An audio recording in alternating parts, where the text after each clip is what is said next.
When they began. Yeah. And so that down there, something began in 346. Well, then it'd be feet, but you can't make it toes. Because the toes aren't here yet. Yeah, they're partly here. Didn't you just say that the iron and the clay represented the part outer space character and part human? Yeah, but tonight I'm pointing out it means more than that because it was iron in Rome and it wasn't outer space. All right, Daniel chapter 2, verse 46. Daniel 2:46. Then the king Nebuchadnezzar fell upon his face and worshipped Daniel, and commanded they should offer an oblation, sweet odors to him. And the Lord said, Daniel, tell that fellow get up. And Daniel said, Lord, let him lie there. He looks so pretty. And old Daniel had been prosecuted, and persecuted, and all this and that, and carried away from his home. And he was this little old Jewish boy in exile. And here's this mighty king down, flattening his face in the floorboards, worshiping. And Daniel just can't resist it. There's a sin in every man in the Bible. I don't care how good they are, something wrong somewhere. And Joseph gets by adultery, and when he gets by adultery, he lies about the silver cup. And David gets by one sin, winds up with adultery, and Simon Peter gets by adultery and lying, winds up cursing and swearing. And Noah gets by adultery and lying and cursing and swearing, winds up drunk. You can't win, man. And Daniel here, of all these men, you don't read about him doing anything wrong in the Bible except right here. And here this king is down here worshiping him, see? And he just stand there just letting him lie. And you know what happens? Look at the next chapter. Look at 3:1. You see how Daniel encouraged that by his action? See that thing? I mean, Daniel let Nebuchadnezzar worship him, so when Nebuchadnezzar put up the statue and Daniel said, no, don't do that. And Nebuchadnezzar said, well, what about that time I bowed down to you? You didn't say anything. Got him, boy. And about the time Nebuchadnezzar fell down in front of Daniel, the Lord said, Daniel, you better tell him to get up. Daniel said, well, let's let him lie there for a little while, kind of humble him. He's been such a big shot. And the Lord said, boy, you better get him up. There'll be some lions up there for you later. And a little later, old Daniel goes in the lion's den. All right, 2:46. He fell upon his face and worshipped Daniel, and commanded they should offer an oblation. That's a sacrifice, man. That's a sacrifice, an oblation, and sweet odors unto him. Now, that's not the way to handle people when they bow down and worship you. That isn't the way to do it. Don't let them bring the sweet oblation and all this and that. When they tried that on Paul ran in among the crowd and says, sirs, why do you do these things? We also are men of like passions with you, and preach you should turn from these vanities of the living God. He wouldn't let them worship him. All right, Daniel chapter 2, verse 46. And sweet odors unto him. The king answered unto Daniel and said, of a truth it is that your God is a God of gods and a Lord of kings, and a revealer of secrets, seeing thou couldst reveal this secret.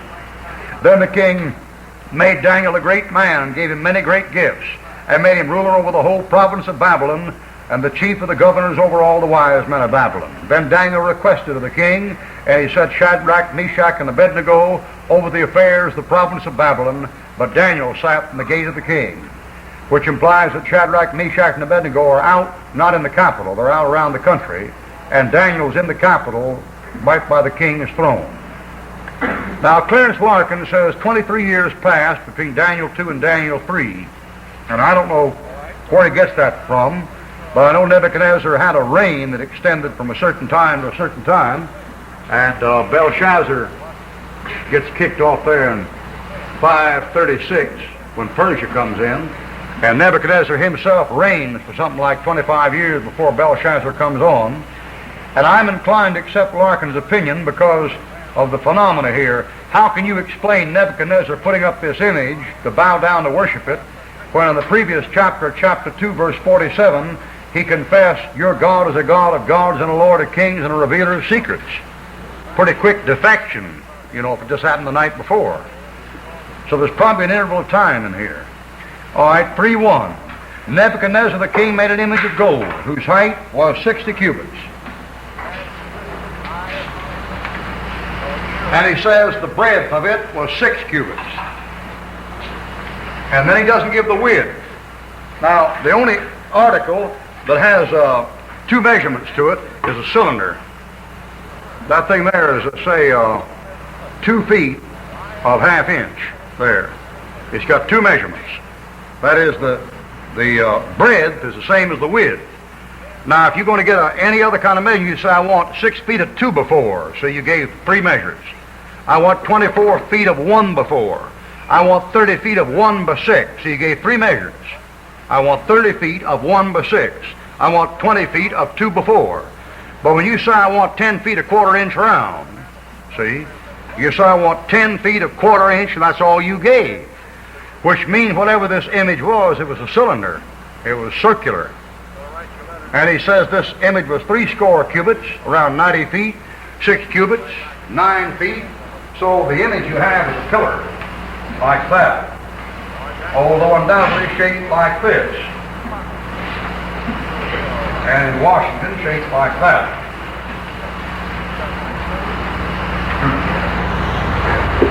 2.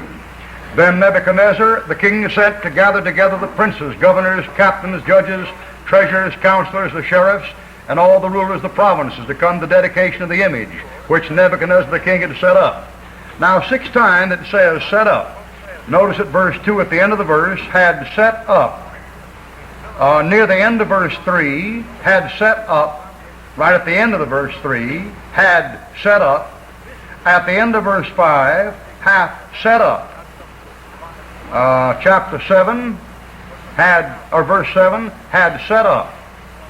Is that 6 times? Is that 6? Well, there's one more time somewhere there. Verse 12, there it is. The end of verse 12. Had set up. Had set up.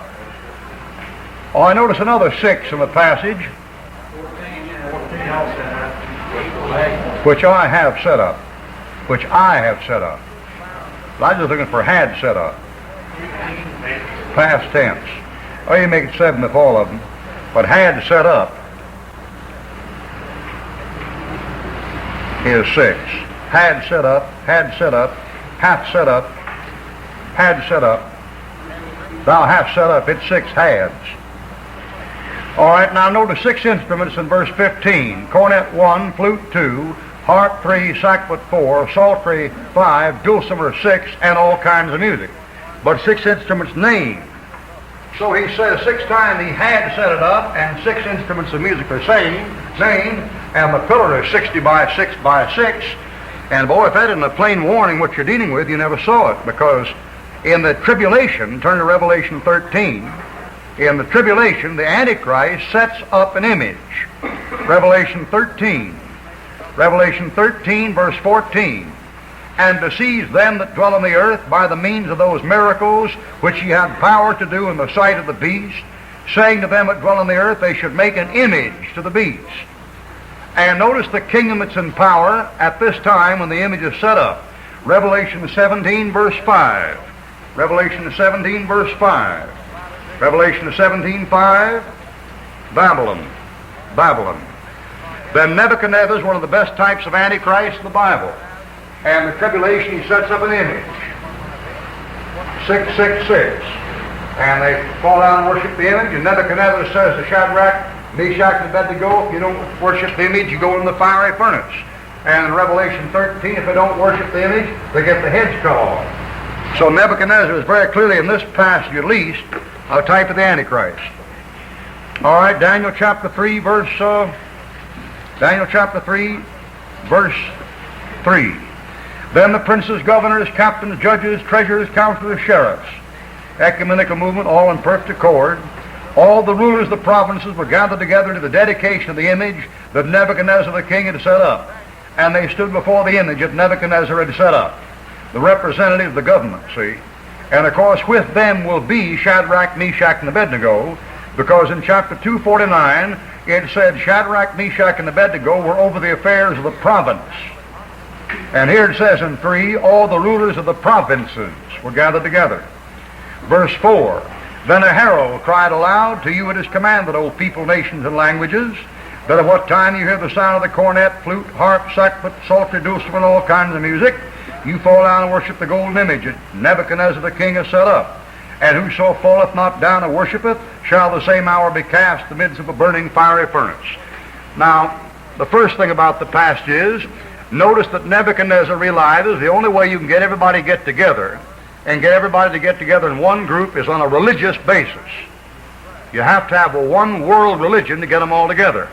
There's no such thing as everybody living in peace until you have one religion that agrees with all of them. Atheism will not agree with all of them. Every man's got to have a God. If he doesn't have a God, he'll make a God. And this means that in the end, when you get over here, communism is not going to win out.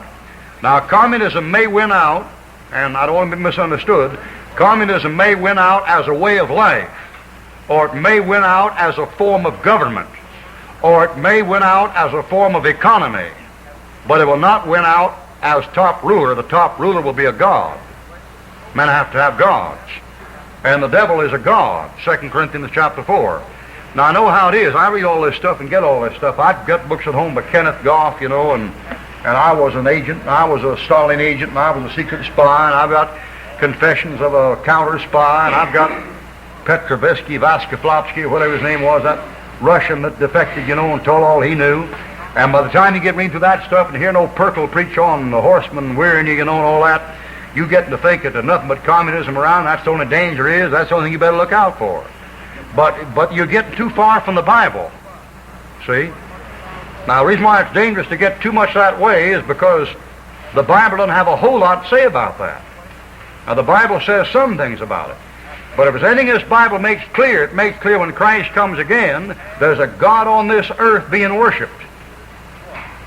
And that isn't communism. That's something else. Yes. Would communism be a religion, though? It is now. It is now. It'll have to give way to Rome before the thing gets over. It'll have to give way. Let's say like if Lenin, he was in the head dog there. He was kind of like a dictator, even though, Yeah, communism, modern communism is fascism when you get right down to it. I mean, everybody's reduced to a mongrel race, and 8 or 9 people control 50 people that run them. Yes. You got anything on statement that Russia's supposed to make? They said they would rule the Eastern world in 1975. Yeah, but last time I heard it was supposed to be 72. And then somebody moved it up to 73, and then somebody moved to 75. And if I was going to fix a date, I wouldn't make it any of those anyway. I'd make it 76. Yeah, because the 76 of 13, and that's rebellion, and we rebelled in 76. And if a person wants to make our country a communist country, the ideal setup would be wait till the 4th of July of 1776, and then have a revolution to prove we were doing what our forefathers did, and therefore we were the real patriots. That'd be what to do, and they're getting conditioned for that now. But Rome will win out. Rome has a way of always coming out on the winning side. And you watch old Rome work, and they never come out on the losing side of a war. They haven't yet. Now, World War II, Russia came out, as far as their fighting goes, as an atheistic, communistic nation. That's the side the Catholic Church came out on. They didn't go down with Germany. They survived with Russia and the United States. You don't ever miss. All right, Daniel chapter 2, verse 14. Then Daniel answered, that isn't it.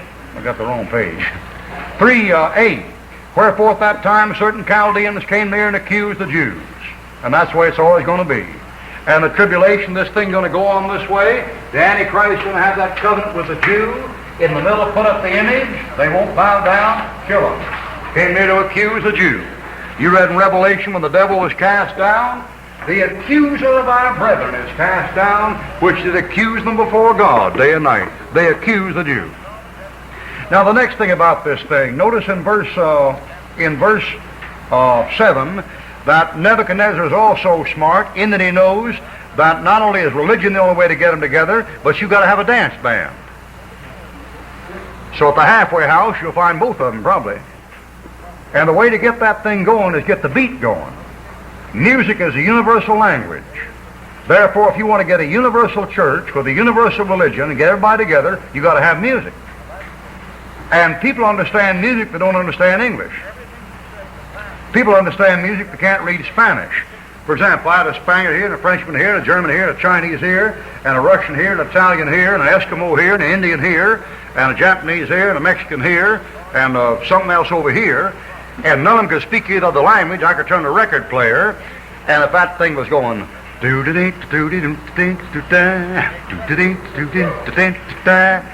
wouldn't be one person in that room would think that was a call to a prayer meeting. That's right. And I could put on a record there, and I get that thing when that thing go dum da da da da pum da da da da pum da pum dum da da da da. They'd know that was killing music, and you wouldn't have to know the guy's language to know it. I took a hillbilly over to my house one time, and years ago, and he was talking about that music I had. He said, "I don't understand that long hair music." And I said, "Well, you got to get educated to it. You listen to it, you get to like it." He said, "I can't understand." I said, "Sure, you can understand it." And I put a record on for him, and I said, "Now I want you to listen to that thing, and I want you to tell me what you think of when you hear that thing." I put on this thing, and there were violins playing in the background, and there were two French horns that came in there in a duet. And they played this thing. Not over here, but listen to that thing. He didn't have an 8th grade education. He listened to that thing, and he said, "Well," he said, "sounds to me," he says, "like it sounded to me like a fellow way out in the woods someplace, all by himself, out in the woods someplace." Well, I was playing in the overture to the Freischütz by Weber, and it's about a hunter out in the woods. See? Why, he didn't know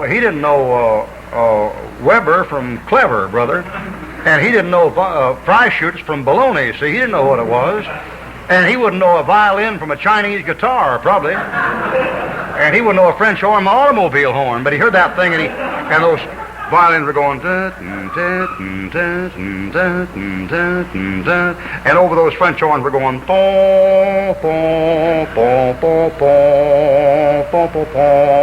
that little boy says, "Sound like somebody out in the woods." That's where they were, out in the woods. And so when you have music, you have a universal language.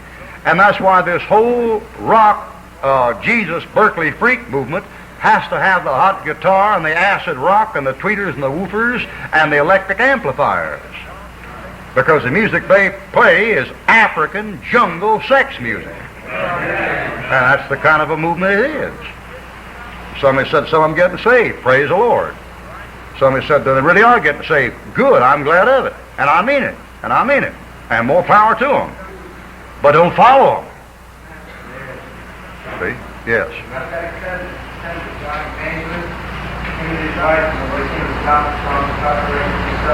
He's over here in South Right.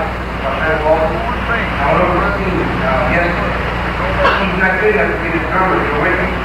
So I spent $150 on this electronic computer. So he got anything you want to beat out. Oh, good night. No door to it cost me, I heard. Got an electronic computer playing drums for him? You know, when I first was saved, I had a $300 set of Slingerland drums, and they're worth about $600 now. And I left them in a warehouse in Addison, Alabama. And right after I got saved, I kept thinking, what to do with those drums? What to do with those drums? And somebody told me, well, use them for the Lord. And I said, well, how can you use a drum for the Lord? You know, I just couldn't imagine it, you know, playing rumbas and congas and tangos and sambas and boogie and all that stuff with it. And they said, well, I'll show you. So they took me down to Assembly of God Church in Greenville, South Carolina. And I got down there, and here was that rhythm section up there in that band. I was going to say bandstand. It was a pulpit. After you played up there for years, you just called a bandstand, you know. And he got there on the pulpit, and they had the music service. And I'm telling you, I heard one number, and I made up my mind that set of Slingerland drums going to stay in that warehouse till hell froze over. And they played, "Are You Washed in the Blood?" And I'm telling you, I have never jammed at 2 in the morning anything any more torn up than that thing was. That guy kicked that thing up, that thing da da da da da da da da da. Good night, man. That guy back on like that, boy. And I left him in the warehouse. Yeah. The only musical instrument that can be electronically produced. That's because they're the only ones that are really regular.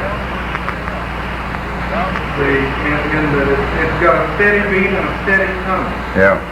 No other instrument has that. So what do you mean electronically reproduced?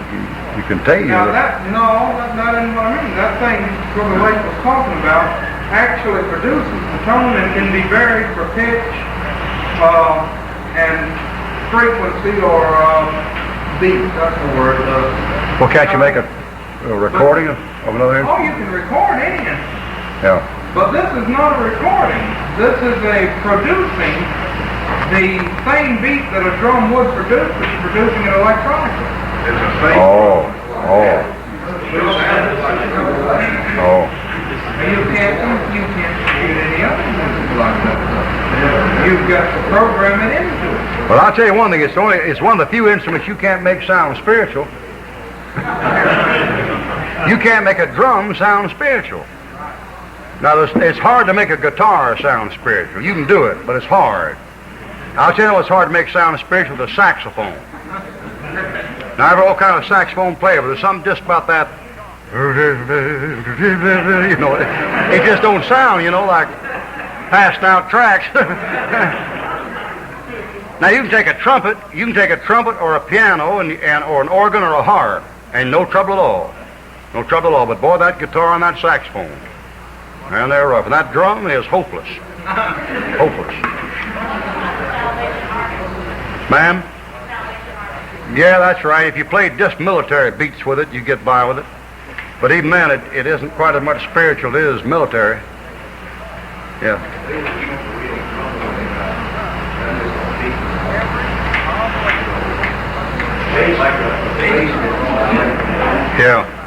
Yeah, but it's a drum. We're supposed to have one of those Salvation Army guys went into a hot lick on that drum during I saw a cartoon one time with Salvation Army stand in the corner and the bass drum was over this guy's head, you know, and the guy's walking off in disgust, and the bass drum would throw this guy's head clear down to his waist, and he said, well, you can't win them all, you know. All right, Daniel chapter 3, verse 8.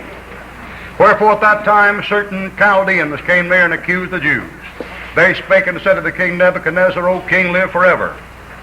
Thou, king, hast made a decree that every man that shall hear the sound of the cornet, so like a trumpet, flute, you know the instrument, harp, you know the instrument, sackbut, so different kind of a harp, and you look it up in a dictionary.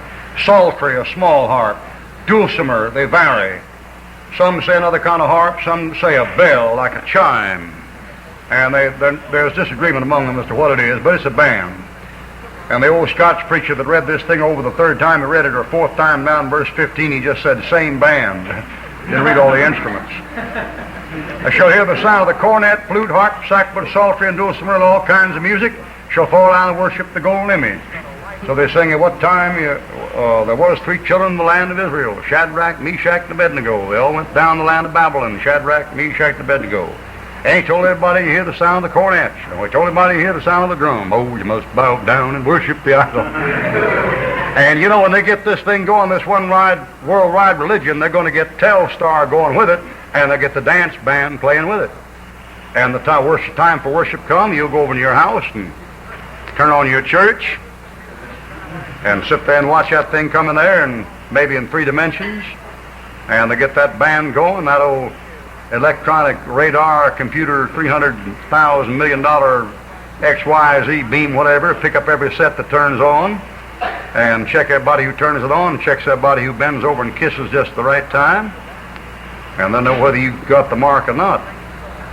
Yeah. Broad Beach, Almond Beach, they had a Southern Baptist band, and they toured the country, and we watched them. We went out there, and we went to the beach, and they were there, so we watched them for a while. And back in the background, everybody stand back in the background, when they started that beat, you see them gals started riding, and guys started moving. They're getting ready to dance. Well, it's dance music. That's right. And you just see it, I mean, anybody that has danced can hear one of those things and know right away what it is.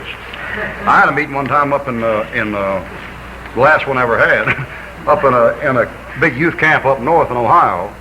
And after that, we split the camps. I've been going to different camps since, but I went to that camp every year for years.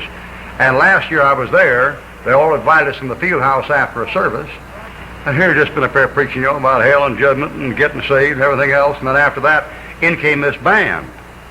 And I mean, boy, all the girls, peroxide hair and, dressed up in a bunch of dresses as tight as a scuba diver suit and that kind of thing, and all this.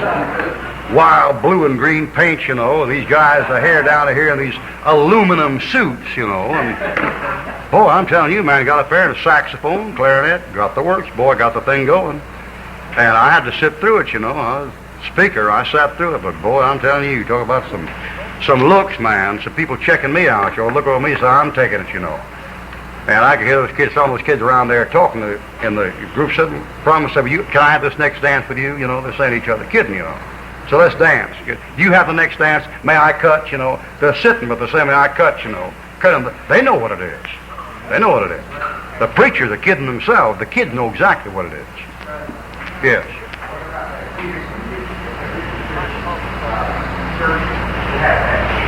That what?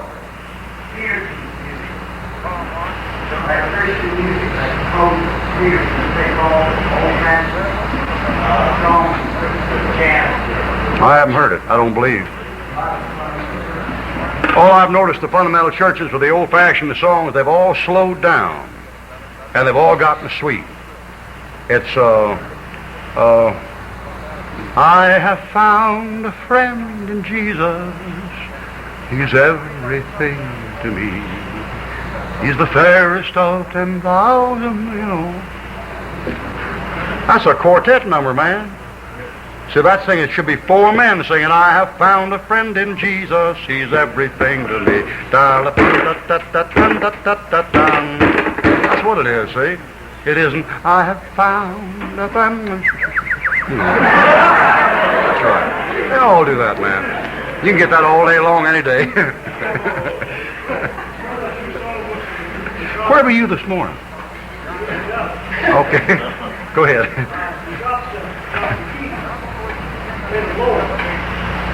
Made a what?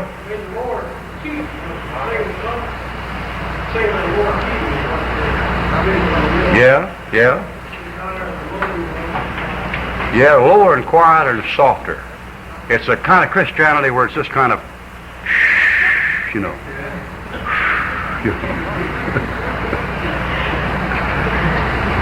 Daniel 3, verse 11. And whoso falleth not down and worshipeth, that he should be cast in the midst of a burning fiery furnace. There are certain Jews whom thou hast set over the affairs of the province of Babylon, Shadrach, Meshach, and Abednego. These men, O king, have not regarded thee. They serve not thy gods, nor worship the golden image which thou hast set up. Goes it. Then Nebuchadnezzar in his rage and fury commanded to bring in Shadrach, Meshach, and Abednego. Then they brought these men before the king. And Nebuchadnezzar says, Is it true, O Shadrach, Meshach, and Abednego, that you do not give money to the United Drive, nor support the cooperative program which I have set up? Now, if you vary what time you hear the sound of the cornet, flute, harp, sackbut, the psaltery, dulcimer, and all kinds of music, to send your contribution to Nashville, well, but if not, that's what it is. That's what it is. Somebody's always setting up something, see, and saying, bow down or get it, see. And the old song says they wouldn't bend, they wouldn't bow, they wouldn't burn. Yeah. Yeah, the other day at work, we come in the morning and they set up a projector, and they had this story about this little deaf girl that was getting funds from the United Fund. Yeah. And it was this hillbilly, this lady hillbilly singer, Loretta Lynn or something like that. Yeah. And she was singing about this girl down the United Way, do it the United Way, you know. And it built up, and at the end, the guy gives you this little speech, you know. He's saying, if you don't do it, it won't get done. And then the guy says, we left our card, our pledge, you know, they're in the movie, it says you're going to hand out pledge cards, you know. Yeah. And you sign how much you give your fair share and all that kind of stuff. And so at the end of the day, he gets up there and the guy gives this little speech, and he reaches around and says, oh, that's fair share cards and things we do. The thing to do is take your check and earmark it to that little girl. Say, please just send money to her. See how that goes over. Yeah. Well, that's a good question. The Bible says in 2:49 he sat in the gate of the king, so he must have been present when this thing came up. Now, we can say he was busy in the affairs of the state and wasn't there, and yet still it looked like Shadrach, Meshach, and Abednego were out over the kingdom and he was at home. And I thought about that and prayed about it, and all I can think of, which is probably pretty wild, But all I can think of is that when that time came, that he stood back and let them stand their own feet, because up till that time he'd been doing all the work. I mean, look in Daniel chapter 1, in verse 8, he's the one that decides not to take the food. See that?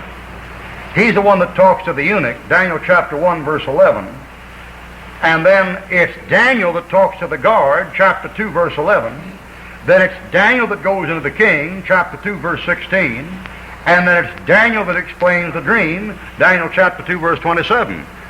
And it looked like it's every tub shall stand its own bottom. It looked like Daniel now is standing back and letting them go on their own faith. Yes. Wouldn't it because he was that ruler of the whole problem?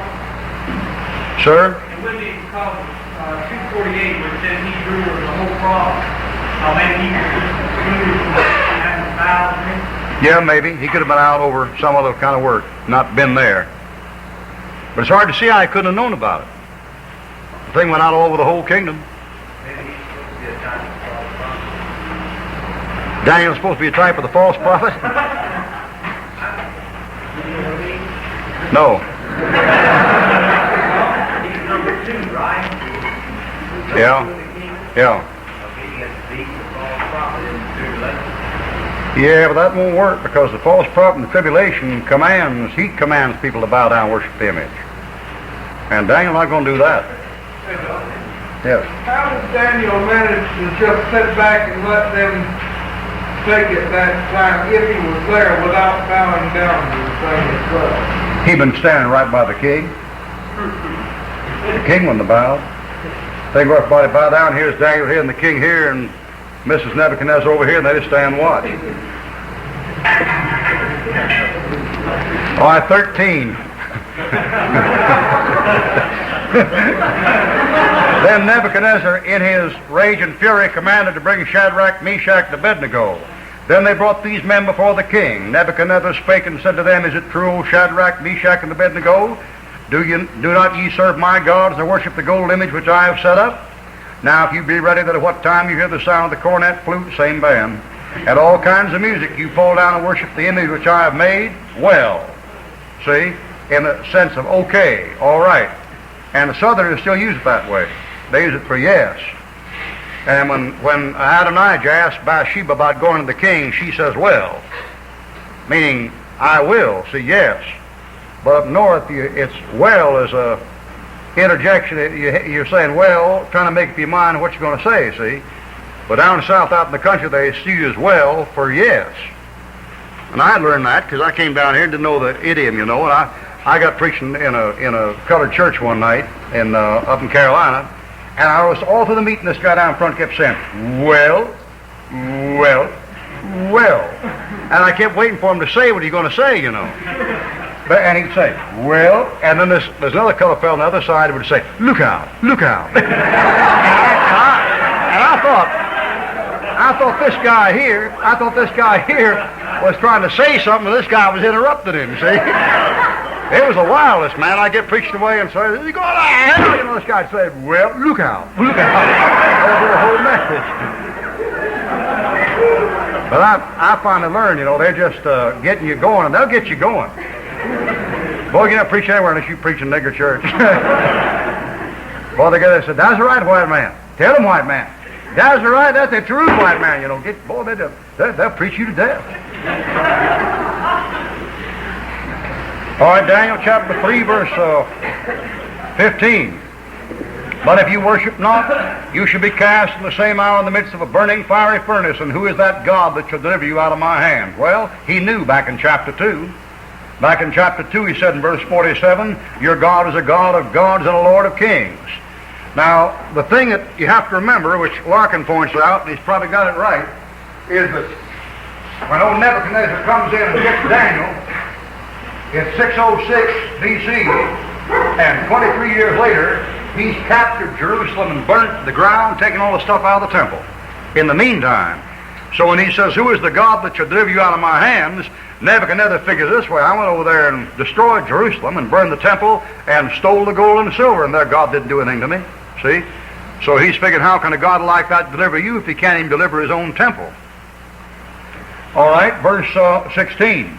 Shadrach, Meshach, and Abednego answered and said to the king, O King Nebuchadnezzar, we are not careful to answer thee in this matter. We are not careful. A beautiful illustration of Philippians 4:6. Be careful for nothing. And since the New Bible has changed the word careful to anxious, then you've lost the cross reference to Daniel. And the moral of that is, I don't care if it's so plain the little Abner can read it. If it breaks up your system of cross references, it's stealing the truth from you. And Paul says in Philippians 4:6, be careful for nothing. And after all, the Old English is better anyway. It's better than anxious. I mean, look at this. Be careful for nothing. We are not full of care. That's what the word means. I don't know why folks say it's archaic. They have trouble with it. If you're careful, you're full of care. You're worried about the thing. You're concerned about it. Full. That's what the word means. And Paul says, be careful for nothing. Don't be over anxious and worried about anything. And he says again, he says here, we're not careful to answer thee. All right, verse 16. We are not careful to answer thee in this matter. Amazing thing. They're not modern day Christians at all. They're kind of like Simon Peter. Simon Peter came to the house one day and he said, they want some tax money from you out there. And Jesus said, Simon, let me ask you something. Whom do the kings of the earth take tribute, their own children or strangers? Peter says, strangers. Now you see how dogmatic that is and how reckless that is? There's no thought behind that at all. Children of strangers, strangers. They said, we're not careful to answer. Boy, if you ever ought to be careful to answer a man in a matter, shouldn't you be careful to answer a monarch who's about to burn you in a furnace? And those fellows step up there and say, you want to know what we're going to do? Okay, we'll tell you. And they had it already arranged ahead of time what they're going to tell him. Christ said, take no thought what you're going to say. When you stand before him, it'll be given you what to say. So you don't be careful of it. You just step in and wham, see, and lay it down. But that isn't this generation of Christians. This generation of Christians. Now, can't you just see that thing? Suppose Simon Peter came in the door there and those old Pharisees had been with him. And the Lord said, whom do the kings of earth take tribute? Pete, their own children or strangers? And Pete started to say something, and the Pharisees said, now wait a minute. If you say strangers, he'll say this. And if you say children, he'll say this. Pete says strangers. And the Pharisees said, wait a minute, that's a little bit hasty now. That's a little bit prejudiced. There are some people that think children. Don't you have any respect for other people's beliefs? Strangers. So, but do you see how dogmatic, and now how can we get along if we don't respect each other's belief? Strangers. See it comes through there?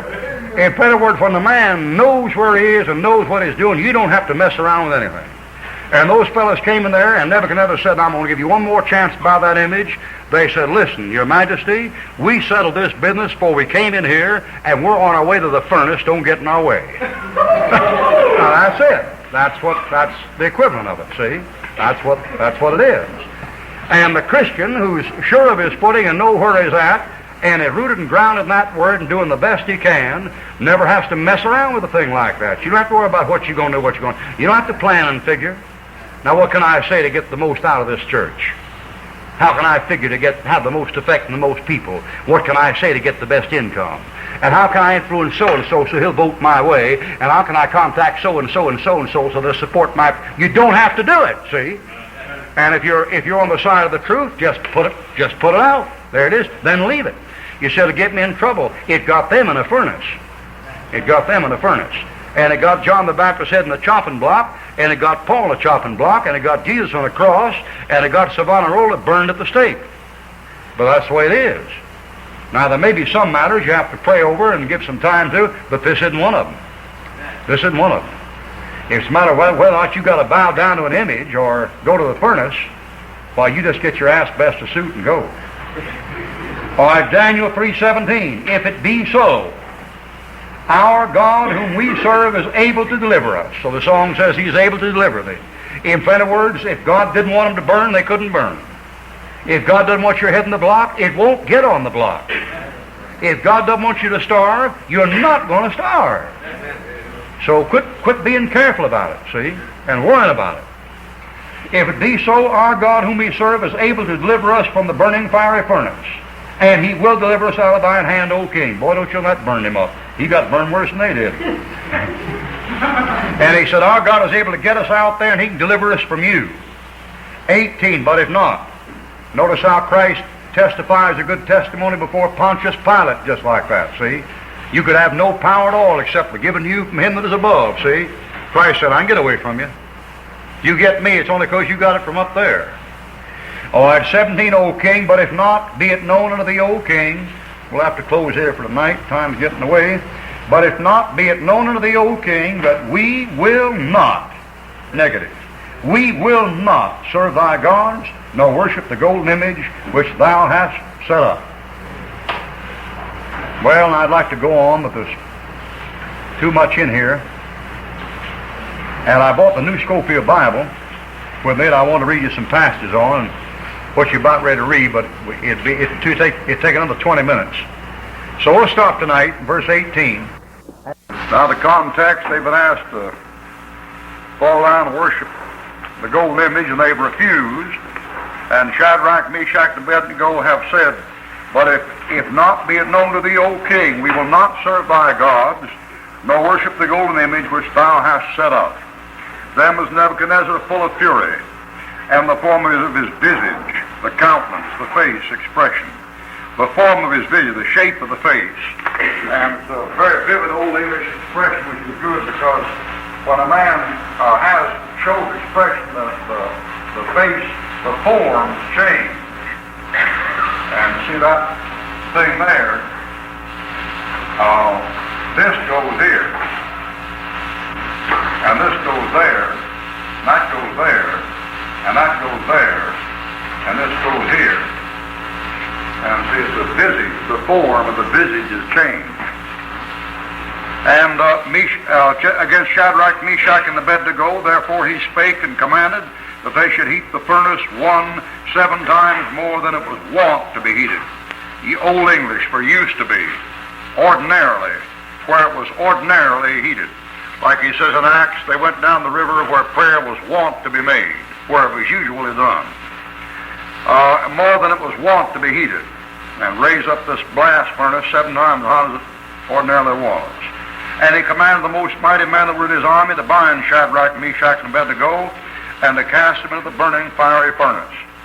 Now it's a picture of several things. Historically, the thing really happened, just like you read it right there. Historically, it really happened.